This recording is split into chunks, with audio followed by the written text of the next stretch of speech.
ഓം ശ്രീ ഗണേശായ നമ. ഓം ശ്രീ ഗണേശ ശാരദാ ഗുരുഭ്യോ നമ. ഓം പീതാംബരങ്കരവിരാജിത ശംഖചക്രകൗമോദകീ സരസിജം കരുണാസമുദ്രം രാധാസഹായമതിസുന്ദരമന്ദഹാസം വാതാലയേശമനിശം ഹൃദി ഭാവയാമി. ഓം നമോ ഭഗവതേ വാസുദേവായ. ഓം ശ്രീകൃഷ്ണായ പരബ്രഹ്മണേ നമഃ. ഓം വിശ്വസ്മൈ നമഃ. ഹരി ഓം. ശ്രീ വിഷ്ണു സഹസ്രനാമ സ്തോത്ര പഠന പരമ്പരയിലേക്ക് എല്ലാവർക്കും സുസ്വാഗതം, സുപ്രഭാതം, ശുഭദിനം നേരുന്നു. നമ്മൾ പഠിച്ചുകൊണ്ടിരിക്കുന്നത് വിഷ്ണു സഹസ്രനാമ സ്തോത്ര പഠന പരമ്പര. അതിൽ പൂർവപീഠികയും ധ്യാന ശ്ലോകങ്ങളും പഠിച്ചു കഴിഞ്ഞത് ഒരു പ്രാവശ്യം കൂടി വായിച്ചിട്ട് അത് ഒരു പ്രാവശ്യം വായിച്ചിട്ട് വേണം. ഇന്ന് സഹസ്രനാമം തുടങ്ങുവാണ് നമ്മൾ ഇത്രയും നാൾ പഠിച്ചത് സഹസ്രനാമത്തിൻ്റെ പൂർവപീഠികയും ധ്യാന ശ്ലോകവും മാത്രമായിരുന്നു. അത്രയും ഒന്ന് വായിച്ചതിന് ശേഷം ഇന്ന് മുതൽ സഹസ്രനാമം തുടങ്ങും. ഓം ഹരിശ്രീ ഗണപതയെ നമ. വിഘ്നമസ്തു. അഥ ശ്രീ വിഷ്ണു സഹസ്രനാമ സ്തോത്രേ പൂർവപീഠികയും ധ്യാന ശ്ലോകങ്ങളും. ഓം ശുക്ലാംബരധരം വിഷ്ണും ശശിവർണം ചതുർഭുജം പ്രസന്നവദനം ധ്യായേത് സർവവിഘ്നോപശാന്തയേ. യസ്യദ്വിരദവക്ത്രാദ്യാ പാരിഷദ്യാ പരശതം വിഘ്നം നിഘ്നന്തി സതതം വിശ്വക്സേനം തമാശ്രയേ. വ്യാസം വസിഷ്ഠനപ്താരം ശക്തേ പൗത്രമകൽമഷം പരാശരാത്മജം വന്ദേ ശുകതാതന്തവോനിധിം.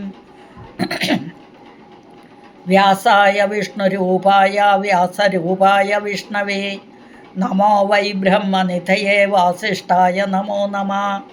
അവികാരായ ശുദ്ധായ നിത്യായ പരമാത്മനെ സദൈകരൂപരൂപായ വിഷ്ണവേ സർവജിഷ്ണവേ. യസ്യ സ്മരണമാത്രേണ ജന്മസംസാരബന്ധനാത് വിമുച്യതേ. നമസ്തസ്മൈ വിഷ്ണവേ പ്രഭവിഷ്ണവേ. നമഃ സമസ്തഭൂതാനാമാദിഭൂതായ ഭൂഭൃതേ അനേകരൂപരൂപായ വിഷ്ണവേ പ്രഭവിഷ്ണവേ. ഓം നമോ വിഷ്ണവേ പ്രഭവിഷ്ണവേ. ശ്രീ വൈശംപായന ഉവാച. ശ്രുത്വാ ധർമാനശേഷേണ പാവനാനി ച സർവശഃ യുധിഷ്ഠിര ശാന്തനവം പുനരേവാഭ്യഭാഷത. ശ്രീ യുധിഷ്ഠിര ഉവാച. കിമേകം ദൈവതം ലോകേ കിം വാപ്യേകം പരായണം സ്തുവന്തഃ കങ്കമർച്ഛന്തഃ പ്രാപ്നുയോർമാനവാ ശുഭം. കോ ധർമ്മ സർവധർമാണാം ഭവതഃ പരമോ മതഃ കിം ജപന്മുച്യതേ ജന്തുഃ ജന്മ സംസാരബന്ധനാത്. ശ്രീഭീഷ്മ ഉവാച. ജഗത്പ്രഭും ദേവദേവം അനന്തം പുരുഷോത്തമം സ്തുവന്നാമ സഹസ്രേണ പുരുഷാ സതതോത്ഥിതഃ. തമേവ ചാർച്ചയൻ നിത്യം ഭക്ത്യാ പുരുഷമവ്യയം ധ്യായൻ സ്തുവൻ നമസ്യംശ്ച യജമാനസ്തമേവ ച. അനാദിനിധനം വിഷ്ണും സർവലോകമഹേശ്വരം ലോകാധ്യക്ഷം സ്തുവൻ നിത്യം സർവദുഃഖാദികോ ഭവേത്. ബ്രഹ്മണ്യം സർവധർമ്മജ്ഞം ലോകാനാം കീർത്തിവർദ്ധനം ലോകനാഥം മഹൽഭൂതം സർവഭൂതഭവോത്ഭവം. യേഷ മേ സർവധർമാണാം ധർമ്മോധികതമോ മതഃ യദ്ഭക്ത്യാ പുണ്ഡരീകാക്ഷം സ്തവൈരർച്ചേന്നരഃ സദാ. പരമം യോ മഹത്തേജ പരമം യോ മഹത്തപഃ പരമം യോ മഹദ്ബ്രഹ്മ പരമം യഃപരായണം. പവിത്രാണാം പവിത്രം യോ മംഗളാനാം ച മംഗളം ദൈവതം ദേവതാനാം ച ഭൂതാനാം യോ വ്യയഃപിതാ. യത സർവാണി ഭൂതാനി ഭവന്ത്യാദിയുഗാഗമേ യസ്മിശ്ച പ്രളയം യാന്തി പുനരേവ യുഗക്ഷയേ. തസ്യ ലോകപ്രധാനസ്യ ജഗന്നാഥസ്യ ഭൂപതേ വിഷ്ണോർനാമ സഹസ്രം മേ ശൃണു പാപഭയാപകം. യാനി നാമാനി ഗൗണാനി വിഖ്യാതാനി മഹാത്മനഃ ഋഷിഭിः പരിഗീതാനി താനി വക്ഷ്യാമി ഭൂതയേ. ഋഷിർനാംനാം സഹസ്രസ്യ വേദവ്യാസോ മഹാമുനിः.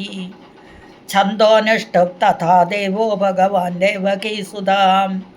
അമൃതാം ശുൽഭവോ ബീജം ശക്തിർദേവകീനന്ദനഃ. ത്രിസാമാഹൃദയം തസ്യ ശാന്ത്യർത്ഥേ വിനിയുജ്യതേ. വിഷ്ണും ജിഷ്ണും മഹാവിഷ്ണും പ്രഭവിഷ്ണും മഹേശ്വരം. അനേകരൂപദൈത്യാന്തം നമാമി പുരുഷോത്തമം. കേശവ പാതു മേ പാദൗ ജംഘേ നാരായണോ മമ. മാധവോ മേ കടിം പാതു ഗോവിന്ദോ ഗുഹ്യമേവ ച. നാഭിം വിഷ്ണുസ്തു മേ പാതു ജഠരം മധുസൂദനഃ. ഉരസ്ത്രിവിക്രമ പാതു ഹൃദയം പാതു വാമനഃ. ശ്രീധര പാതു മേ കണ്ഠം ഋഷികേശോ മുഖം മമ. പത്മനാഭസ്തു നയനേ ശിരോ ദാമോദരോ മമ. ഏവമേതാനി നാമാനി ജപകാലേ വിശേഷതാം. ഏവമേതാനി നാമാനി ജപകാലേ വിശേഷതാം. വിന്യസേത ആത്മരക്ഷാർത്ഥം സർവമംഗളസിദ്ധയേ. വിനിയോഗം. അസ്യ ശ്രീവിഷ്ണു ദിവ്യസഹസ്രനാമസ്തോത്രമഹാമന്ത്രസ്യ ശ്രീവേദവ്യാസോ ഭഗവാൻ ഋഷിः അനിഷ്ടഛന്ദഃ. ശ്രീമഹാവിഷ്ണു പരമാത്മാ ശ്രീമാൻ നാരായണോ ദേവത. അമൃതാം ശുൽഭവോ ഭാനുരിതി ബീജം ദേവകീനന്ദനസൃഷ്ടേതി ശക്തിः. ഉത്ഭവക്ഷോഭണോ ദേവ ഇതി പരമോ മന്ത്രഃ. ശംഖവൃന്ദകീ ചക്രീതി കീലകം. ശാർഗധന്വാഗദാധരൈതി അസ്ത്രം. രഥാംഗപാണിരക്ഷോഭ്യതി നേത്രം. ത്രിസാമസാമകസാമേതി കവചം. ആനന്ദം പരബ്രഹ്മേതി യോനിഃ. ഋതുസുദർശനകാല ഇതി ദിഗ്ബന്ധഃ. ശ്രീവിശ്വരൂപ ഇതി ധ്യാനം. ഈ ശ്രീ മഹാവിഷ്ണു പ്രീത്യർത്ഥേ സമസ്തഭാവക്ഷയാർത്ഥേ സഹസ്രനാമജപേ വിനിയോഗഃ. വിനിയോഗം കഴിഞ്ഞു. പൂർവപീഠികയുടെ ധ്യാനമാണ് അടുത്തത്. ധ്യാനം. ഓം ക്ഷീരോധന്വൽപ്രദേശേ ശുചിമണിവിലസൈകതേ മൗക്തികാനാം. മാലാക്ലിപ്താസനസ്ഥ സ്ഫടികമണിനിഭൈः മൗക്തികൈർമണ്ഡിതാംഗഃ. ശുഭ്രൈരപ്രൈരതപ്രൈരുപരി വിരചിതൈः മുക്തപീയൂഷവർഷൈः ആനന്ദീന്ന പുനിയാദരി നളിനഗത ശംഖപാണിർമുകുന്ദഃ. ഭൂപാദൗ യസ്യ നാഭിർവിയതസുരനിലചന്ദ്രസൂര്യൗ ച നേത്രേ കർണാവാശാശിരോദ്യൗർമുഖമപി ദഹനോ യസ്യ വാസ്തേയമപ്തിഃ. അന്തസ്തം യസ്യ വിശ്വം സുരനരഖഗോ ഭോഗിഗന്ധർവ ദൈത്യൈः ചിത്രം രമ്യതേദം ത്രിഭുവനവപുഷം വിഷ്ണുമീശം നമാമി. ശാന്താകാരം ഭുജഗശയനം പത്മനാഭം സുരേശം വിശ്വാകാരം ഗഗനസദൃശം മേഘവർണം ശുഭാംഗം ലക്ഷ്മീകാന്തം കമലനയനം യോഗിഹൃദ്യാനഗമ്യം വന്ദേ വിഷ്ണും ഭവഭയഹരം സർവലോകൈകനാഥം. മേഘശ്യാമം പീതകൗശേയവാസം ശ്രീവത്സാംഗം കൗസ്തുഭോത്ഭാസിതാംഗം പുണ്യോപേതം പുണ്ഡരീകായദാക്ഷം വിഷ്ണും വന്ദേ സർവലോകൈകനാഥം. സശങ്കചക്രം സകിരീടകുണ്ടലം സപീതവസ്ത്രം സരസീരുഹക്ഷണം സഹാരവക്ഷസ്ഥലശോഭികൗസ്തുഭം നമാമി വിഷ്ണും ശിരസാ ചതുർഭുജം.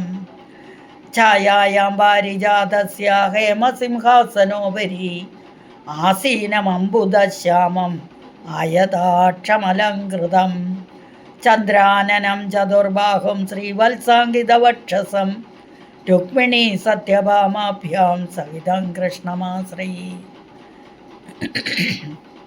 ഇതോടുകൂടി പൂർവപീഠിക കഴിഞ്ഞു. ഇനി നമ്മുടെ സഹസ്രനാമ പഠനം ആരംഭിക്കുകയാണ്. ആദ്യത്തെ ശ്ലോകം. ആദ്യം ശ്ലോകം ചൊല്ലുന്നതിന് മുമ്പ് ഇതിൽ ആദ്യം ഏതോ ഒരു നല്ല കാര്യവും തുടങ്ങുന്നതിന് മുമ്പ് ഓം ചേർക്കണമല്ലോ, പ്രണവമന്ത്രം. നമ്മൾ അതൊരു നാമമായിട്ട് ഇപ്രാവശ്യം എടുക്കുന്നില്ല. കഴിഞ്ഞ പ്രാവശ്യം ഒരു നാമം ഓം പ്രണവമന്ത്രം ഒരു നാമമായി എടുത്തിരുന്നു. ഇവിടെ അതില്ല ഇപ്രാവശ്യം. അപ്പോൾ ഈ ആദ്യത്തെ ശ്ലോകം ഞാൻ വായിക്കാം. ഓം വിശ്വം വിഷ്ണുർവഷട്കാരോ ഭൂതഭവ്യഭവത് പ്രഭുഃ ഭൂതകൃദ്ഭൂതഭൃദ്ഭാവോ ഭൂതാത്മാ ഭൂതഭാവനഃ.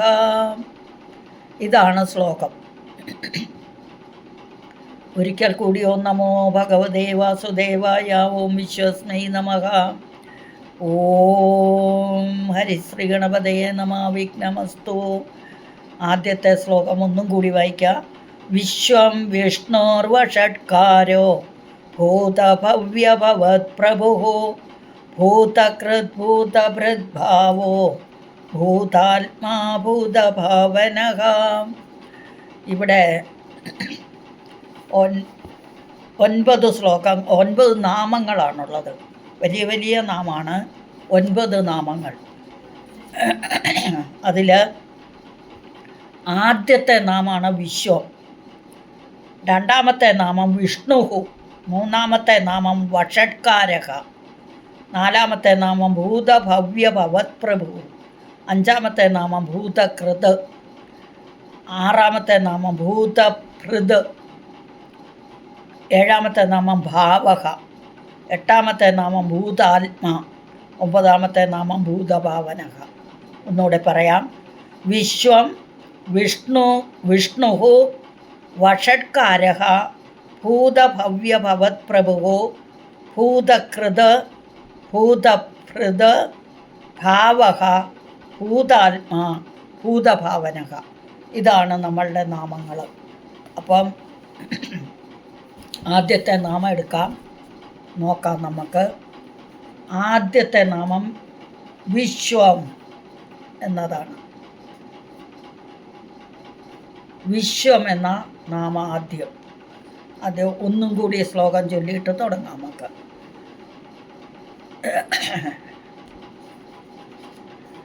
ഓം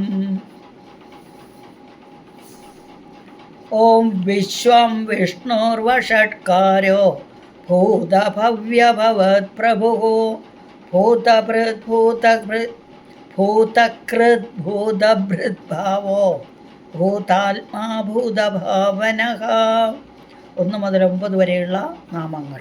ആദ്യത്തെ നാമം വിശ്വം, അതായത് ജഗത്ത്, ബ്രഹ്മാണ്ടം എന്നൊക്കെ അർത്ഥം ഒരർത്ഥം. വേറൊരർത്ഥം കാര്യനിലയിലായ വിശ്വത്തിൽ ബ്രഹ്മം പ്രവേശിച്ചു, അതുകൊണ്ട് വിശ്വം എന്ന് ഭഗവാന്റെ പേര്. അടുത്ത നാമമാണ് പ്രണവം, അതും ഭഗവാന്റെ പേര് തന്നെ. ഇനി എന്തുകൊണ്ടാണ് ആ നാമങ്ങൾ വന്നതെന്ന് നോക്കാം. നമുക്ക് കാണുന്നതും കാണാൻ മേലാത്തതുമായ ജഗത്ത് മുഴുവനും, അതായത് ഗോചരവും അഗോചരവുമായ ജഗത്ത് മുഴുവനെയുമാണ് വിശ്വം എന്ന് പറയുന്നത്. ഇത് ബ്രഹ്മം തന്നെയാകുന്നു. ഇനി ബ്രഹ്മം തന്നെ പലതായി കാണുന്നതാണ് ഈ ജഗത്ത്. കാരണനിലയിലുള്ള ബ്രഹ്മം കാര്യനിലയിൽ വിശ്വമായി ദൃശ്യമാവുന്നു.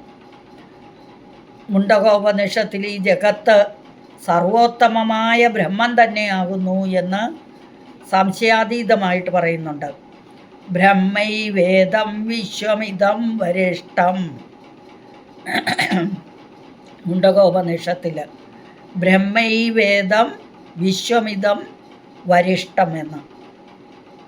ഇനി നാരായണോപനിഷത്തിലും ബ്രഹ്മം പരബ്രഹ്മം വിശ്വം തന്നെയാണെന്ന് പറഞ്ഞിട്ടുണ്ട്. വിശ്വമേവേദം എന്ന്. ഇനി പരബ്രഹ്മത്തെ ഒരടയാളം കൊണ്ട് അറിയാൻ സാധിക്കില്ല. അതിനാദിയുമില്ല അന്തവുമില്ല. പരബ്രഹ്മം തന്നെ ലോകമായി കാണപ്പെടുന്നു. അവ്യക്തമൂർത്തിയായി യാതൊരു ചലനവുമില്ലാതെ ഇരിക്കുമ്പോൾ ഭഗവാന്റെ മായാശക്തിയാൽ കാലം ചലനം തുടങ്ങി. ഈ കാലം ലയന സമയത്ത് ശുദ്ധരൂപമായി സമനിലയിൽ മൂലപ്രകൃതിയിൽ അവ്യക്ത നിലയിൽ ലയിച്ചിരിക്കുന്നു. ഈ സമയം പരബ്രഹ്മത്തിന് ഒരു വകഭേദവും ഉണ്ടായിരിക്കുന്നില്ല. പരബ്രഹ്മത്തിൻ്റെ സങ്കല്പം കാരണം ഗുണങ്ങൾ ചലനം ചെയ്യാൻ ആരംഭിക്കുന്നു.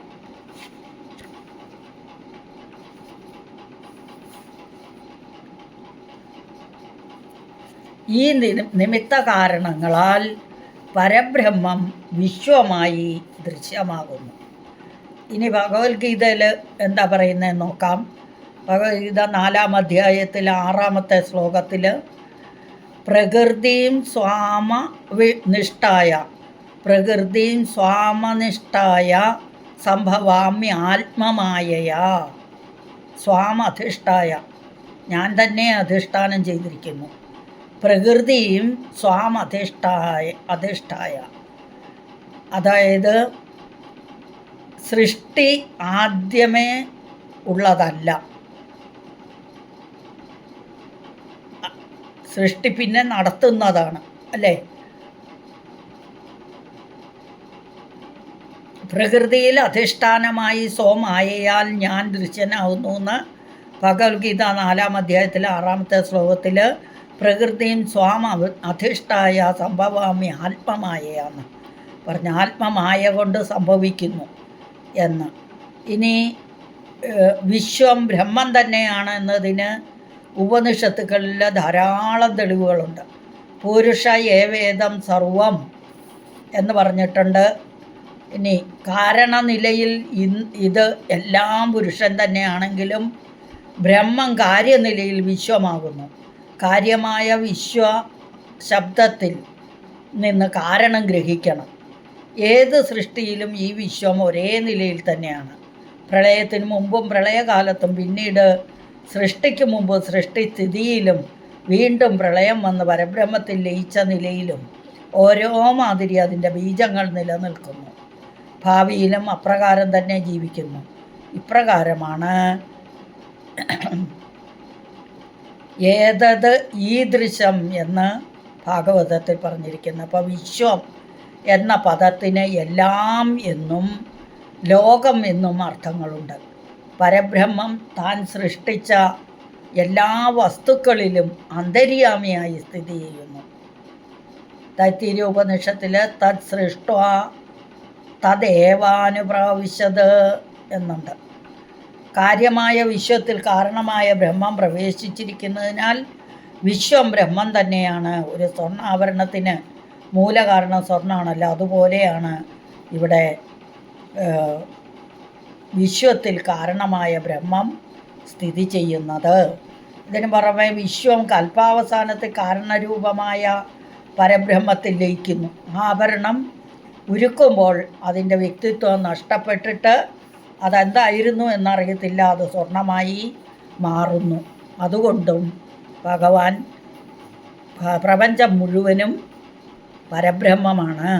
യതു പ്രയത്യന്തി അഭിസംവിശന്തി എന്ന് പറയുന്നുണ്ട്. ഇതൊക്കെ ഓരോ ഇത് സൂര്യനും ചന്ദ്രനും ചതുർമുഖ ബ്രഹ്മ, രുദ്രൻ, അഗ്നി, വായു എന്നിവരുടെ എല്ലാം വ്യക്തിപരമായ പേരുകളും മഹിമകളും വിഷ്ണു സഹസ്രനാമത്തിൽ ഉൾക്കൊള്ളിച്ചിരിക്കുന്നത് വിശ്വം എന്ന ഭഗവാന് പേരുള്ളത് കൊണ്ടാണ്. ആ പേര് തന്നെയാണ് ആദ്യമത്തെ നാമവും ഭഗവാന്റെ. ഇനി വിശ്വത്തിന് ബ്രഹ്മത്തിൽ നിന്ന് വേർപെട്ട നില ഒരിക്കലുമില്ല. ബ്രഹ്മത്തിൽ നിന്ന് ഉത്ഭവിക്കുന്നു, ബ്രഹ്മത്തിൽ സ്ഥിതി ചെയ്യുന്നു, ബ്രഹ്മത്തിൽ തന്നെ ലയിക്കുകയും ചെയ്യുന്നു. സൃഷ്ടി തുടങ്ങിയതും അതിൽ താൻ തന്നെ പ്രവേശിക്കുന്നു. ലയന സമയത്ത് പ്രപഞ്ചം പരബ്രഹ്മത്തിൽ തന്നെ ലയിക്കുകയും ചെയ്യുന്നു. പരബ്രഹ്മത്തിന് പറയുന്ന വാചകം പ്രണവം എന്നാണ്. തസ്യ വാചക പ്രണവ എന്ന് പതഞ്ജലി യോഗസൂത്രത്തിൽ, അതായത് ഓങ്കാരം പരബ്രഹ്മത്തെ സൂചിപ്പിക്കുന്നു. പരബ്രഹ്മത്തിൽ നിന്ന് ദൃശ്യമായ വിശ്വവും അതിൻ്റെ അന്തര്യാമിയും ഓങ്കാരം തന്നെയാകുന്നു. ഉപനിഷത്തുകൾ ഇത് വളരെ വ്യക്തമാക്കിയിട്ടുണ്ട്.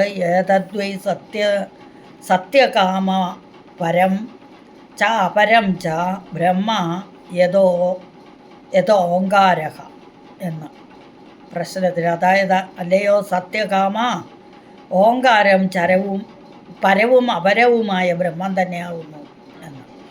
ഇനി ഓങ്കാരം തന്നെയാണ് ബ്രഹ്മം, ഓങ്കാരം തന്നെയാണ് വായു, ഓങ്കാരം തന്നെയാണ് ആത്മാവ്, ഓങ്കാരം തന്നെയാകുന്നു സത്യം, സർവവും ഓങ്കാരം തന്നെയാകുന്നു എന്ന് ഓം തദ് ബ്രഹ്മ, ഓം തദ്വായു, ഓം തദ് ആത്മാ, ഓം തത് സത്യം, ഓം തത് സർവം എന്നൊക്കെ പറയുന്ന മന്ത്രങ്ങൾ.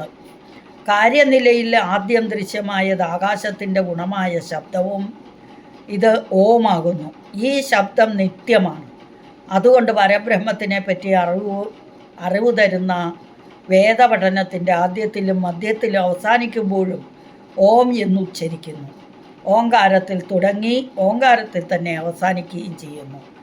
ഓങ്കാരത്തിൽ പ്രപഞ്ചത്തിലുണ്ടാകാവുന്ന ഏതൊരു ശബ്ദവും ഉൾപ്പെട്ടിരിക്കുന്നു. എന്തെന്നാൽ ആ, ഊ, മാ എന്ന ശബ്ദങ്ങൾ ശബ്ദോത്ഭവത്തിൻ്റെ ആദിയും മധ്യവും അവസാനവുമാണ്. ഓങ്കാരത്തിൽ നിന്നാണ് എല്ലാം ഉത്ഭവിക്കുന്നത്. അതിനാൽ പ്രണവം വിശ്വം തന്നെ. അടുത്ത ഇതിൽ പറയുന്നു, പ്രപഞ്ചത്തിൽ മഹാവിഷ്ണുവായ പരബ്രഹ്മമാണ് പ്രവേശിച്ചിരിക്കുന്നത് എന്നതിന് സ്മൃതി പുരാണത്തിലും പറയുന്നുണ്ട് അല്ലേ. രസോഹമപ്സു കൗന്ദേയ പ്രദാസ്മി ശശി സൂര്യയോഹോ പ്രണവ സർവവേദേഷു ശബ്ദഖേ പൗരുഷം നൃഷു. അതായത് ഭഗവത്ഗീത 7-ാം അധ്യായത്തിൽ 8-ാമത്തെ ശ്ലോകത്തിൽ, ഹേ കുന്തിപുത്ര, ജലത്തിലെ രസവും ആദിത്യചന്ദ്രന്മാരുടെ പ്രഭയും എല്ലാ വേദങ്ങളുടെയും അന്തസത്തയായ പ്രണവവും ആകാശത്തിൻ്റെ ഗുണമായ ശബ്ദവും പുരുഷന്മാരിൽ പൗരുഷവും ഞാൻ തന്നെയാണ് എന്ന് ഭഗവാൻ പറഞ്ഞിരിക്കുന്നു. അപ്പോൾ ഇതിൽ നിന്ന് എല്ലാ ഗുണങ്ങളും മഹാവിഷ്ണുവിൻ്റെ വിഭൂതികളാണെന്ന് അനുമാനിക്കാം. അപ്പോൾ വിഷ്ണു പുരാണവും പ്രപഞ്ചം പരമാത്മാവിൽ നിന്ന് വ്യത്യസ്തമല്ലെന്ന് പറയുന്നു. അതുപോലെ തന്നെ വിസ്താര സർവഭൂതസ്യ വിഷ്ണു സർവമിതം ജഗത് ദ്രഷ്ടവ്യം ആത്മതത്വസ്മാത് അഭേദേന വിചക്ഷണൈഹി. ഈ പ്രപഞ്ചം മുഴുവനും സർവഭൂതങ്ങളുടെയും അന്തര്യാമിയായ വിഷ്ണുവിൻ്റെ വിസ്താരമാകുന്നു. അതുകൊണ്ട് ബുദ്ധിമാന്മാർ ഈ പ്രപഞ്ചത്തെ ആത്മതുല്യമായി അഭേദഭാവനയോടെ കാണുന്നു. അന്തര്യാമിയായി സർവഭൂതങ്ങളിൽ സ്ഥിതി ചെയ്യുന്നതിനാൽ എല്ലാ സൃഷ്ടിയും വിഷ്ണു ഭഗവാന്റെ വിവിധ രൂപങ്ങളെന്ന് ഉറപ്പിച്ചു പറയുന്നതിനാൽ പരബ്രഹ്മരൂപമായ വിശ്വം മഹാവിഷ്ണു തന്നെ എന്ന് വിഷ്ണു പുരാണം എടുത്തു കാണിക്കുന്നു. ദേവന്മാർ, മനുഷ്യർ, മൃഗങ്ങൾ, പക്ഷികൾ, വൃക്ഷങ്ങൾ, സർപ്പങ്ങൾ തുടങ്ങി എല്ലാം ആത്മസ്വരൂപനായ വിഷ്ണു ഭഗവാന്റെ ഭിന്നമായി കാണുന്ന രൂപങ്ങൾ മാത്രമാകുന്നു എന്ന് ഇതുകൊണ്ട് സാരം. അപ്പം നമ്മൾ നാരായണീയത്തിലും പഠിച്ചുല്ലേ, ഭഗവാന്റെ അവയവങ്ങളാണ് എല്ലാം പ്രകൃതിയാണെന്ന്. പ്രകൃതി എന്ന് പറഞ്ഞാൽ പ്രപഞ്ചം തന്നെയാണെന്ന്. ഭഗവാന്റെ അവയവങ്ങളാണ് ഈ പ്രപഞ്ചത്തിലുള്ളതെല്ലാം എന്നല്ലേ. ദേവാ മനുഷ്യ പശവഹ പക്ഷിവൃക്ഷ സരീസൃപാഹ രൂപമേതദനന്തസ്യ വിഷ്ണോർഭിന്നം അവസ്ഥിതം. വിഷ്ണു പുരാണത്തിൽ പറയുന്നതാണ്. വീണ്ടും ഇതേ പുരാണത്തിൽ വേറെ ശ്ലോകം പറയുന്നുണ്ട്. യമധർമ്മ രാജാവ് തൻ്റെ ദൂതന്മാരോട് കൽപ്പിക്കുന്നതാണിത്. ഈ സകല പ്രപഞ്ചവും ഞാനും പുരുഷോത്തമനും പരമേശ്വരനുമായ വാസുദേവനും ഒന്ന് തന്നെയാകുന്നു എന്നും അന്തര്യാമിയും അനന്തനുമായ ഭഗവാനിൽ സുദൃഢമായ ഭാവനയുള്ളവരെ വിട്ടിട്ട് നിങ്ങൾ ദൂരെ പോകണം എന്നും പറഞ്ഞു. അപ്പോൾ മഹാവിഷ്ണു തന്നെയാണ് ഈ വിശ്വം എന്ന് ബോധമുള്ളവർക്ക് അമൃതത്വം സിദ്ധിക്കുന്നു. ഭീഷ്മപിതാമഹൻ ധർമ്മപുത്രരുടെ 6 ചോദ്യങ്ങൾക്കും വിശ്വം എന്ന ആദ്യ നാമം കൊണ്ട് തന്നെ ഉത്തരം നൽകുന്നു. എല്ലാ നാമങ്ങളും ഇതിൻ്റെ വിസ്താരം മാത്രമാണ്. മേൽപ്പറഞ്ഞതിൻ്റെ അച്ചുതണ്ട് താഴെ കൊടുക്കുന്നു. അച്ചുതണ്ടെന്ന് പറഞ്ഞാൽ അതിൻ്റെ രത്നച്ചുരുക്കം, ഷോർട്ട് ഫോം. ഒന്ന്, പരവും അപരവും നിർഗുണവും സഗുണവുമായ ബ്രഹ്മമാകുന്നു വിശ്വം. എന്തുകൊണ്ടെന്നാൽ വിശ്വത്തിൻ്റെ കാരണം ബ്രഹ്മമാകുന്നു. രണ്ടാമത്തെ പുരുഷോത്തമനിൽ നിന്ന് വ്യത്യസ്തമല്ല വിശ്വം. മൂന്നാമത്തെ പ്രപഞ്ചം സൃഷ്ടിക്കുമ്പോൾ അതിൽ പ്രവേശിക്കുന്നതിനാലും മഹാപ്രളയത്തിൽ സമ്പൂർണമായും പ്രപഞ്ചം ബ്രഹ്മത്തിൽ ലയിക്കുന്നതിനാലും വിശ്വം ബ്രഹ്മം തന്നെയാണ്. ഏകാക്ഷര ബ്രഹ്മമയമായ ഓം തന്നെ വിശ്വമാണ്.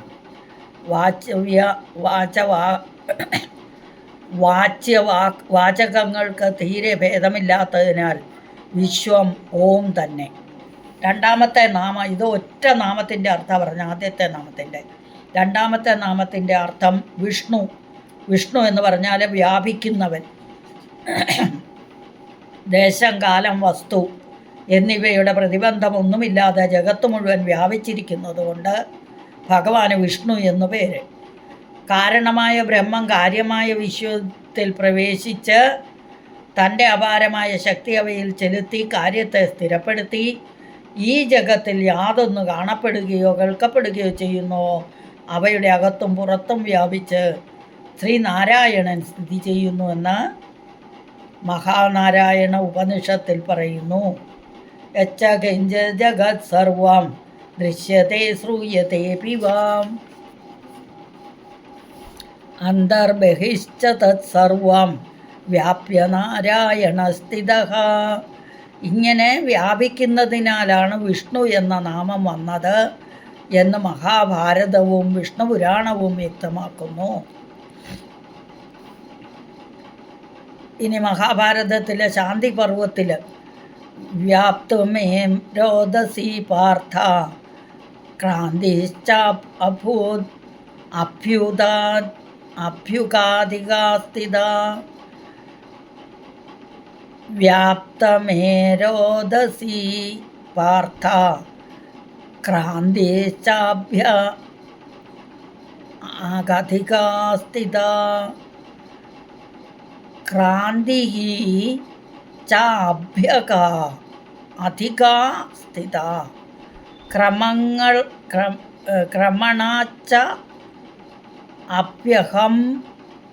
ക്രമണാച്ചപ്യഹം വാർത്ത വിഷ്ണുരിത്യഭിസംജ്ഞിത എന്ന്. അപ്പം ഭൂമി ആകാശവും എന്നിൽ വ്യാപിച്ചിരിക്കുന്നു.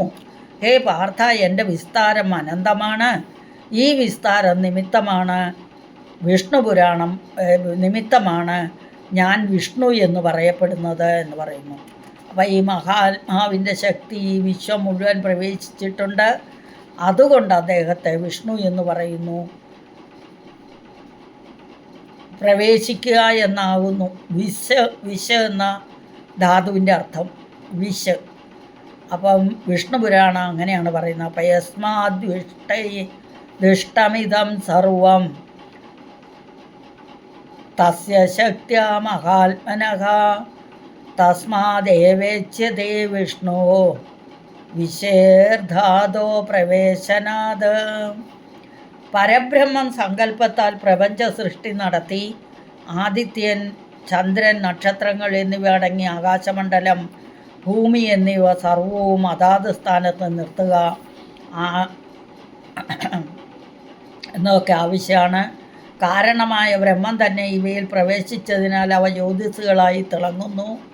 ഓരോ മന്വന്തരത്തിലും വെവ്വേറെ വരുന്ന മനുപുത്രന്മാർ, ദേവന്മാർ, സപ്തർഷികൾ എന്നിവർക്കെല്ലാം ലോക സംരക്ഷണത്തിന് വേണ്ടി ശക്തി നൽകുന്നത് വിഷ്ണുവാകുന്നു. വിഷ്ണു നാമങ്ങളെ മനസ്സിലാക്കി അവ സദാ ഉച്ചരിച്ചു കൊണ്ട് ഇരുന്നാൽ സമ്യക് ജ്ഞാനം ലഭിക്കുമെന്ന് ഋഗ്വേദം ഘോഷിക്കുന്നു. ഹേ സ്തോതാക്കളെ, അനാദിയും സത്യത്തിൻ്റെ സാരഭൂതമായ ആ പുരാണ പുരുഷനെ യഥാർത്ഥമായി അറിഞ്ഞ് ജന്മത്തെ അവസാനിപ്പിക്കുവിൻ. ഈ വിഷ്ണുവിൻ്റെ നാമങ്ങൾ മനസ്സിലാക്കി അവയെ സദാ ഉച്ചരിക്കുവിൻ. മറ്റുള്ളവർ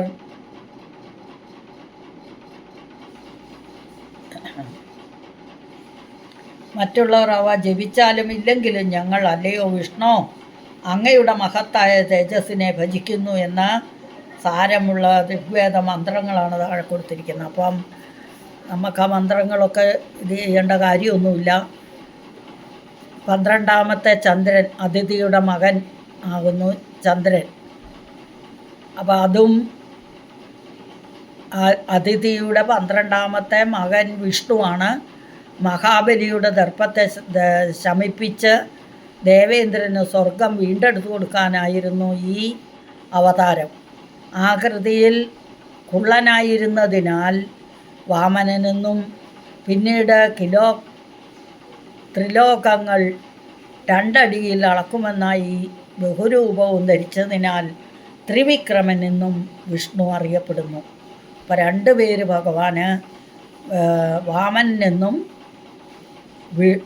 ത്രിവിക്രമൻ എന്നും. ഇനി അടുത്ത നാമം,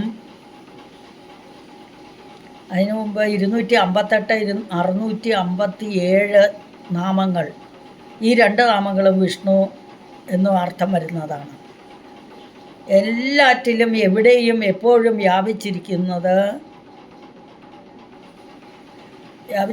ആരാണ്? ഭഗവാൻ തന്നെയാണ്. അപ്പം എല്ലാറ്റിലും എവിടെയും എപ്പോഴും വ്യാപിച്ചിരിക്കുന്ന ആ ഭഗവാന്റെ രശ്മികൾ എവിടേക്കും വ്യാപിക്കട്ടെ. വാമനനായി അവതരിച്ച് ഭൂമി, അന്തരീക്ഷം, സ്വർഗം എന്നിവ 2 അടിയിൽ അളന്ന് സൃഷ്ടിച്ചതും എല്ലാറ്റിനും പ്രവേശിച്ചു. സൃഷ്ടി കഴിഞ്ഞ ഉടനെ എല്ലാത്തിലും ഭഗവാൻ പ്രവേശിച്ചു. അടുത്ത നാമാണ് അതുകൊണ്ട് ആ നാമത്തെ എന്ത് പറയുന്നു? തന്ത്രപൂർവം ഇത് ചെയ്തതുകൊണ്ട് വിഷ്ണു എന്ന ഭഗവാന് പേര്. അടുത്ത നാമം വഷട്കാരഹ. വഷട്കാരം എന്ന് പറഞ്ഞാൽ ഹവിർദാനം ചെയ്യപ്പെടുന്ന ദേവൻ. യജ്ഞം, വഷട്ക്രിയ ഉള്ള യജ്ഞം. വഷട്കാര മന്ത്രത്തിൻ്റെ ദേവത. യജ്ഞങ്ങളിൽ സ്വാഹാവഷഡ് എന്ന് ഉച്ചരിച്ച് ഹവിസ് ഹോമിക്കുന്നു. ഏതൊരു ദേവതയെ ഉദ്ദേശിച്ച് വഷഡ് എന്ന് പറയുന്നുവോ ആ ദേവത വഷട്കാരൻ. ദേവതകൾ ഇത് കേട്ട് സന്തോഷിക്കുന്നു. ഇവരെ എൻ്റേതായി ദ്രവ്യത്തെ എൻ്റെ എന്ന അഭിമാനം കളഞ്ഞ് ദേവതയുടേതാക്കുന്നു. ഈ ദേവത ഇഷ്ടം പോലെ ചെയ്യട്ടെ എന്ന മനോഭാവത്തോടെ ആയിരിക്കണം ഹവിർദാനം. അപ്പം ഈ മന്ത്രത്തിൻ്റെ ദേവതയും അതിൻ്റെ ശക്തിയും വിഷ്ണു തന്നെയാണ്. തൈത്തിരീയ സംഹിതയിൽ യജ്ഞം തന്നെയാകുന്നു വിഷ്ണു. അതായത് യജ്ഞം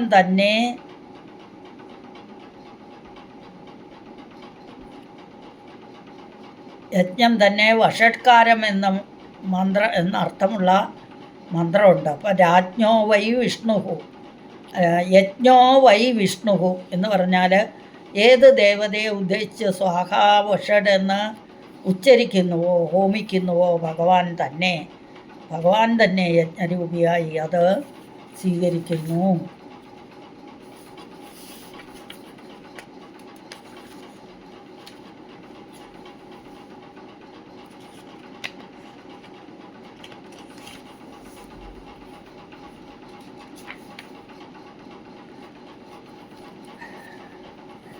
ഇനി ഏത് വഷട്കാരാദി മന്ത്രങ്ങൾ ദേവതകളെ പ്രസാദിപ്പിക്കുന്നുവോ ആ മന്ത്രത്തിന് വഷട്കാര എന്ന് പറയുന്നു.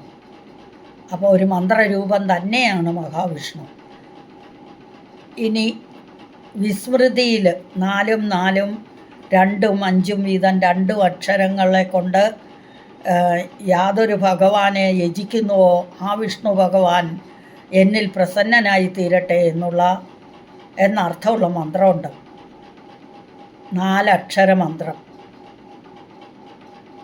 അത് ആ സ്രൗ വാ യ ഒന്നാമത്തെ. രണ്ടാമത്തെ ആ സ്ഥൂ സ്രൗ സത്. 2 അക്ഷരമുള്ള മന്ത്രം യഹ. 5 അക്ഷര മന്ത്രം യേ യാ ജാ മ. 2 അക്ഷര മന്ത്രം വഷട്ട് വൗഷഡ് എന്നാണ് ശരിക്കും. അപ്പം ദേവന്മാരുടെ ശക്തി യജ്ഞങ്ങളാൽ വർദ്ധിക്കുന്നു.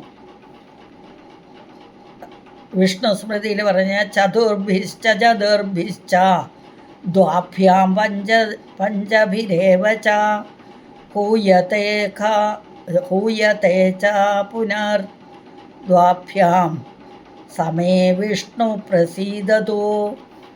അതായത് ദേവന്മാരുടെ ശക്തി യജ്ഞങ്ങളാൽ വർദ്ധിക്കുന്നു, അവരുടെ പ്രവൃത്തി മനുഷ്യരെ രക്ഷിക്കുന്നതാണ്. അതുകൊണ്ട് ഭഗവാൻ മനുഷ്യരെയും ദേവന്മാരെയും ബന്ധപ്പെടുത്തുവാനായി ഒരു പാലം പോലെ യജ്ഞങ്ങൾ രൂപപ്പെടുത്തി താൻ തന്നെ രൂപയായിരിക്കുന്നു. ഭഗവത്ഗീതയിൽ ഭഗവാൻ തന്നെ പറയുന്നു, ഈ യജ്ഞം കൊണ്ട് നിങ്ങൾ ഇന്ദ്രാദി ദേവന്മാരെ രക്ഷിച്ചാലെന്ന്. ഈ യജ്ഞം കൊണ്ട് നിങ്ങൾ ഇന്ദ്രാദി ദേവന്മാരെ രക്ഷിച്ചാലും ആ ദേവന്മാർ മഴ മുതലായവ കൊണ്ട് നിങ്ങളെ രക്ഷിക്കട്ടെ, ഇങ്ങനെ ശ്രേഷ്ഠമായ ശ്രേയസ് ലഭിക്കട്ടെ എന്നാണ്. അപ്പം ദേവാൻ ഭാവയമാനേന ദേവ ഭാവയന്തുവഹ പരസ്പരം ഭാവയശ്ചന്ത പരസ്പരം ഭാവയന്തഹ ശ്രേയ പരമമാപ്സുത. ഭഗവത്ഗീത 3-ാം അധ്യായത്തിൽ 11-ാമത്തെ ശ്ലോകം.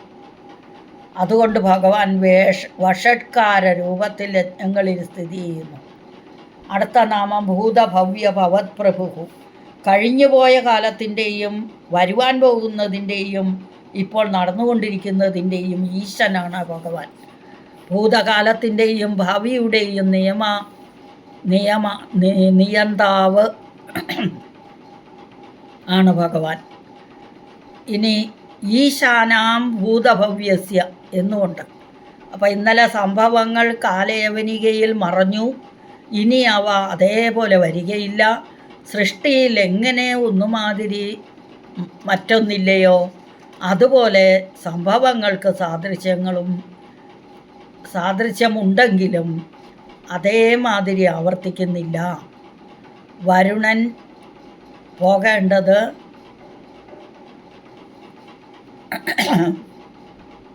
ഇവിടെ ഇന്നലെ നടന്നതും ഇന്ന് നടന്നതും നാളെ നടക്കാൻ പോകുന്നതുമായ കാര്യങ്ങളെല്ലാം നടത്തുന്നത് ഭഗവാൻ തന്നെയാണ്. അതുകൊണ്ട് തന്നെ വർത്തമാനം നമ്മൾ തന്നെ പറയുന്നു, ഭഗവാന്റെ പ്രസാദമാണെന്ന് സങ്കല്പിച്ച് വർത്തമാനത്തെ അദ്ദേഹത്തിൻ്റെ പ്രവൃത്തിക്കായി എടുത്ത് നിർവഹിച്ചാൽ കാലത്തിൻ്റെ പ്രഭുവായ ഭഗവാൻ നമുക്ക് ബുദ്ധി കൂർമ്മത തരും എന്നർത്ഥം. കാലം അനാദിയാണ്, ഭഗവാനാണ് കാലത്തിൻ്റെ നാഥൻ. നിത്യനായ ഭഗവാനെ കാലം ബാധിക്കുന്നില്ല. ക്ഷയരഹിതമായ കാലം ഞാനാകുന്നു എന്ന് ഗീതയിൽ ഭഗവാൻ തന്നെ പറഞ്ഞു. ഭഗവത്ഗീത 10-ാം അധ്യായത്തിൽ 33-ാമത്തെ ശ്ലോകത്തിൽ അഹമേവ അക്ഷയം കാലോ. അതുകൊണ്ട് കാലം കൊണ്ട് പരിച്ഛേദിക്കപ്പെടുവാൻ കഴിയാത്തവനാകുന്നു ഞാൻ എന്ന്. ഇനി ഭൂതകൃത്, ഭൂതാദി കരോതീതി ഭൂതകൃത്. അപ്പം അതിനെ വിഗ്രഹിച്ചാൽ ജീവജാലങ്ങളുടെ സൃഷ്ടികർത്താവെന്നും ഭൂതാദി കൃന്തത ഇത് ഭൂതകൃത്ത് എന്നും എടുക്കുകയാണെങ്കിൽ ജീവജാലങ്ങളെ എല്ലാം സംഹരിക്കുന്നവൻ എന്നും വ്യാഖ്യാനിക്കാം. സൃഷ്ടിയിലും സംഹാരത്തിലും കൂടുതൽ പദത്തിൽ ഉദിക്കും. അപ്പം ശ്വേതജം, അണ്ടജം, ജരായുധം എന്നീ നാല് വക ജീവജാലങ്ങളും ഉൾപ്പെടുന്നു. ഇവയുടെ സൃഷ്ടിയും സംഹാരവും പരബ്രഹ്മവുമായ മഹാവിഷ്ണു തന്നെയാണ് നിവർത്തിക്കുന്നത്.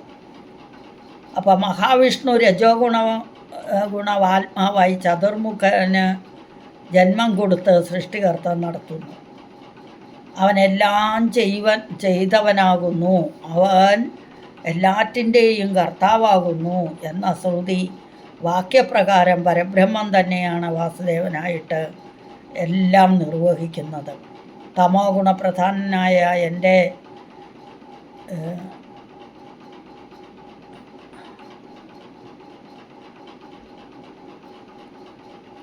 അപ്പോൾ അവനെല്ലാം ചെയ്തവനാകുന്നു അല്ലേ. സ വിശ്വകൃ സഹി സർവസ്യ കർത്ത.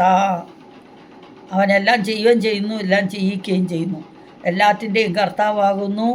പരബ്രഹ്മം തന്നെയാണ് വാസുദേവനായിട്ടെല്ലാം നിർവഹിക്കുന്നത്. തമോ ഗുണപ്രധാനനായ രുദ്രൻ്റെ രൂപം ധരിച്ച് സൃഷ്ടികളെ നശിപ്പിക്കുന്നതും ഭഗവാൻ സ്വന്തം ഇഷ്ടപ്രകാരം സൃഷ്ടിയും സംഹാരവും നടത്തുന്നു. സംഹാരവും അത്യാവശ്യമാണ്. മറ്റൊന്നുണ്ടാകുന്നത് പ്രകൃതിയിൽ നാം സദാ കാണാറുള്ളത് കൊണ്ടാണ്. അപ്പം ബാല്യം നശിച്ച് യൗവനവും നശിച്ച് വാർദ്ധക്യവും എല്ലാ ജന്തുക്കളുടെയും അനുഭവമാണ്. അപ്പോൾ സൃഷ്ടിയുടെയും സംഹാരത്തിൻ്റെയും നാഥനാണ് വിഷ്ണു ഭഗവാൻ എന്ന് ഈ നാമം കാണിക്കുന്നു. മഹാവിഷ്ണുവാണ് എല്ലാ ഭൂതങ്ങളുടെയും കർത്താവെന്ന് വിഷ്ണു പുരാണത്തിലും പറഞ്ഞിട്ടുണ്ട്. ത്വം കർത്ത സർവഭൂതാനാം.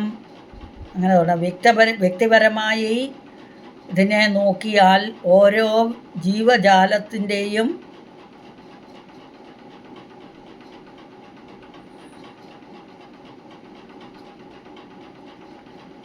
എല്ലാ ഗുണങ്ങളെ ഉപയോഗിച്ച് വ്യക്തിയെ കൊണ്ട് സൃഷ്ടി സ്ഥിതി സംഹാരം ഭഗവാൻ നടത്തുന്നു. സൃഷ്ടിയിൽ ബ്രഹ്മാവും രുദ്രനും വിഷ്ണുവും ആയ ത്രിമൂർത്തികൾ ഈ കർമ്മങ്ങൾ അവസാനിക്കുന്നത് വരെ ഉണ്ടായിരിക്കുന്നു. അപ്പോൾ അടുത്ത നാമാണ് ഭൂതഭൃത്ത്. അത് നമ്മൾ പറഞ്ഞ ഭൂതകൃത്തായിരുന്നു, ഇനി ഭൂതഭൃത്ത്. പ്രപഞ്ചത്തെ താങ്ങി നിർത്തി രക്ഷിക്കുന്നവൻ. അതാണ് അത്. വിശ്വം വിഭർത്തി ഭുവനസ്യ നാഭിന്ന്. പ്രപഞ്ചത്തിൻ്റെ നാഭിയായി അതിനെ നിലനിർത്തുന്നു. പോഷകകർമ്മത്തെ ഭഗവാൻ ഗീതയിലെ പുരുഷോത്തമ യോഗത്തിൽ വിസ്തരിച്ച് പറഞ്ഞു.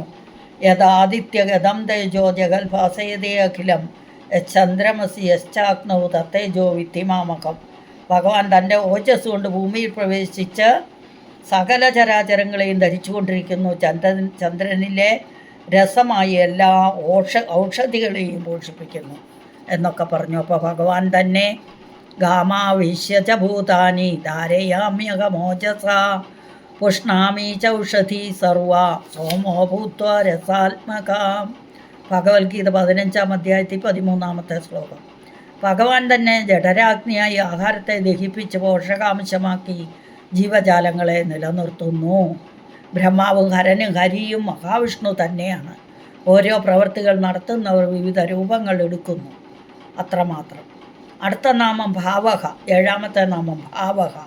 ഭവിക്കുന്നവൻ, അതായത് പ്രപഞ്ച രൂപമായോ കേവല രൂപമായോ ഉള്ള സ്ഥിതി. സത്താത്മകൻ, അതായത് ജനാദികൻ, ജനനാദികളില്ലാത്തവൻ. ഭഗവാൻ കേവലം ഭവിക്കുന്നു എന്ന് നാം അറിയേണ്ടതാകുന്നു. ശ്രുതി പ്രഖ്യാപിക്കുന്നു. ഇനി അസ്ഥിത്യേവോ അചല അബ്ധവ്യ എന്ന് പറഞ്ഞാൽ ഉണ്ട് എന്ന് തന്നെ അറിയേണ്ടതാകുന്നു എന്ന് സാരം. അസ്ഥി ബ്രഹ്മേതി ചേദ്വേദ സന്തമേനം തതോ വിദൂരിതി. ഉണ്ട് എന്നറിയുന്നുവെങ്കിൽ ഇവനെ സത്തയായിട്ടറിയൂ എന്ന് ഭഗവാൻ പറയുന്നു. ഭഗവാൻ നിത്യനാകുന്നു എന്നർത്ഥം. ഭഗവാന്റെ രൂപം തന്നെയാകുന്നു പ്രപഞ്ചം. എന്തെന്നാൽ അദ്ദേഹത്തിൻ്റെ സ്ഥിതിയുടെ ഒരു ചെറിയ അംശം പ്രപഞ്ച രൂപത്തിൽ വെളിപ്പെടുത്തിയിരിക്കുന്നു. ഇനി എൻ്റെ ചെറിയൊരു അംശത്താൽ ഈ പ്രപഞ്ചം മുഴുവൻ വ്യാപിച്ച് ഞാൻ സ്ഥിതി ചെയ്യുന്നു എന്ന് സാരം. അടുത്തത് ഭൂതാത്മാ. ഭൂതാത്മാ സർവ ജീവജാലങ്ങളിലും ആത്മാവായിരിക്കുന്നവൻ, പരമാത്മാവ്. പിന്നെ ഓരോ ജീവരാശിയിലും പരമാത്മാവ് തന്നെ ആത്മാവായി നിത്യനായി നിസ്സംഗനായി ജ്യോതിയായി ആനന്ദമയിയായി സ്ഥിതി ചെയ്ത് അതിനെ പ്രവർത്തിപ്പിക്കുന്നു. അതുകൊണ്ട് ഭൂതാത്മാ. ഇനി ഭൂതഭാവനക. ഭൂതങ്ങളെ ഭാവന ചെയ്യുന്നവൻ, സൃഷ്ടി ചെയ്യുന്നവൻ അഥവാ പോഷിപ്പിക്കുന്നവൻ. ഭഗവാൻ തൻ്റെ മഹിമകളായ സ്ഥിതി, സർവജ്ഞത, പരമാനന്ദം മുതലായവയുടെ ഒരു അണു മാത്രമായ അംശം ജീവന് നൽകി അവയെ ഉൽപ്പാദിപ്പിച്ച് നിലനിർത്തുകയും പോഷിപ്പിക്കുകയും ചെയ്യുന്നു. ചരാചരങ്ങളെല്ലാം വെവ്വേറെ കാണുന്നതും അവയുടെ നിലനിൽപ്പും അവയെ എണ്ണത്തിൽ വർദ്ധിപ്പിക്കുന്നതുമൊക്കെ ഭഗവാൻ തന്നെയാണ് ഇനി നമ്മൾക്കതിൻ്റെ ഈ ഓരോ വാക്കിലെ അർത്ഥം നോക്കിയിട്ട് ശ്ലോകത്തിൻ്റെ പൂർണ്ണ അർത്ഥം നോക്കാം. വിശ്വം, ശ്ലോകം ഒന്നുകൂടെ ചൊല്ലാം. ഓം വിശ്വം വിഷ്ണുർവഷട്കാരോ ഭൂതഭവ്യഭവത് പ്രഭോ ഭൂതകൃത് ഭൂതഭൃദ്ഭാവോ ഭൂതാത്മാ ഭൂതഭാവന. വിശ്വം അന്തര്യാമിയായ ബ്രഹ്മത്തോടു കൂടിയ ബ്രഹ്മാണ്ടത്തെ വിശ്വം എന്ന് പറയുന്നത് അത് ഭഗവാനാണ്. വിഷ്ണു സർവ്വവ്യാപി, എല്ലായിടത്തും വ്യാപിച്ചിരിക്കുന്നു. പ്രപഞ്ചത്തിലുള്ള സകലത്തിൻ്റെയും ഉള്ളിലും പുറത്തും നിറഞ്ഞിരിക്കുന്നത് കൊണ്ട് ഭഗവാന് പേര് വിഷ്ണു. അടുത്ത നാമം വഷട്കാര, യജ്ഞത്തിൻ്റെ രൂപമുള്ളവൻ. ഏത് ദേവതയ്ക്കായി ഹോമിച്ചാലും യജ്ഞരൂപിയായി അത് സ്വീകരിക്കുന്നു. അതുകൊണ്ട് വഷട്കാര എന്ന് ഭഗവാന് പേര്. ഭൂതകാലത്തിൻ്റെയും ഭാവി കാലത്തിൻ്റെയും വർത്തമാനകാലത്തിൻ്റെയും സ്വാമിയായതുകൊണ്ട് ഭഗവാനെ ഭൂതഭവ്യഭവത് പ്രഭു എന്ന് പറയുന്നു. ഭൂതകൃത്ത്, ജീവജാലങ്ങളുടെ സൃഷ്ടാവ്. ഈ പ്രപഞ്ചത്തിലുള്ള സകലതിൻ്റെയും സൃഷ്ടാവ് ഭഗവാനായതുകൊണ്ട് ഭൂതകൃത്ത് എന്ന് പറയുന്നു, ഭൂതത്തെ ചെയ്യുന്നത് കൊണ്ട്. ഭൂതഭൃത്ത്, ജീവജാലങ്ങളെ സംരക്ഷിക്കുന്നത് കൊണ്ട് ഭഗവാനെ പ്രപഞ്ചരക്ഷകൻ എന്ന അർത്ഥത്തിൽ ഭൂതഭൃത്ത് എന്ന് പറയുന്നു. അടുത്ത നാമം ഭാവക, പ്രപഞ്ചമായി ഭവിച്ചവൻ, ഉത്ഭവനാശങ്ങളില്ലാതെ പ്രപഞ്ചമായി കാണപ്പെടുന്നവൻ. ഭൂതാത്മ, സകല ജീവികളുടെയും ആത്മാവായവൻ, അന്തര്യാമിയായ ജീവൻ. അടുത്ത നാമം ഭൂതഭാവനക, ജീവികളുടെ വംശം വർദ്ധിപ്പിക്കുന്നവനെന്നും വംശനാശം വരാതെ ജീവജാലങ്ങളെ രക്ഷിക്കുന്നവനെന്നും അർത്ഥം. ഇനി ഈ ശ്ലോകത്തിൻ്റെ അർത്ഥം. ഓം വിശ്വം വിഷ്ണുർവഷട്കാരോ ഭൂതഭവ്യഭവത് പ്രഭുവോ ഭൂതഭൃത് ഭൂതകൃദ്ഭാവോ ഭൂതാത്മാ ഭൂതഭാവനക. ആദ്യത്തെ ഭൂതകൃത്, രണ്ടാമത്തെ ഭൂതഭൃത്ത്. ഇനി പ്രപഞ്ചസ്വരൂപിയും സർവ്വവ്യാപിയും യജ്ഞരൂപിയും ഭൂതഭാവി വർത്തമാനങ്ങളുടെ ഈശ്വരനും ഭൂതജാലങ്ങളെ സൃഷ്ടിക്കുന്നവനും അവയെ സംരക്ഷിക്കുന്നവനും ഭൂതങ്ങളായി ഭവിക്കുന്നവനും സകല ജീവജാലങ്ങളുടെ ആത്മാവും അവയ്ക്ക് വംശവർദ്ധനവ് വരുത്തുന്നവനും മഹാവിഷ്ണു തന്നെ. അതുകൊണ്ട് ഈ ശ്ലോകത്തിലെ എല്ലാ നാമങ്ങളും ഭഗവാന് ചേരുന്നതായിരുന്നു ആവുന്നു. ഹരിയും സകലം ശ്രീകൃഷ്ണാർപ്പണമസ്തു. സർവത്ര ഗോവിന്ദനാമ സങ്കീർത്തനം. ഗോവിന്ദ ഗോവിന്ദ. കായേന വാചാ മനസേന്ദ്രിയർവാ ബുദ്ധ്യാത്മനാ വാ പ്രകൃതേ സ്വഭാവ